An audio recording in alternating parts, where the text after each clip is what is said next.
Sizlar bilan bugun biz 90 gradusli burchak yasashni o'rganamiz. Bu Namangan stil. O'tgan safar Toshkent stil o'rgatgandim. Bu safar Namanganniki. Seyli butun listdan yasaladi. Ikkita list bir-biriga ulanmaydi, mana ko'rsatadi. Ulanmaydi.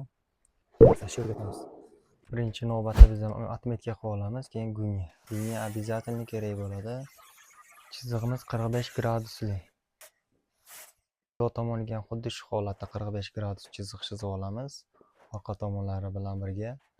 Bir tarafini tek chizamiz, bir tarafini xuddi shu holatda 90 gradusli chiziq chizamiz. Bu tomonlarini olib tashlaymiz. Chizig'i chizib bo'lgandan keyin biz kesishni boshlaymiz. Bir tarafini tekis chiziq bo'ylab kesib olamiz. Ikkinchi tomonini to'liq kesmaymiz. Chiziq bo'ylab 90 gradus burchak ostida qoldiramiz. Bittasi ichki tomon, bittasi tashqi tomon bo'ladi. Qoldirgan quloqchalarimizni 90 gradusga bukib qo'yamiz.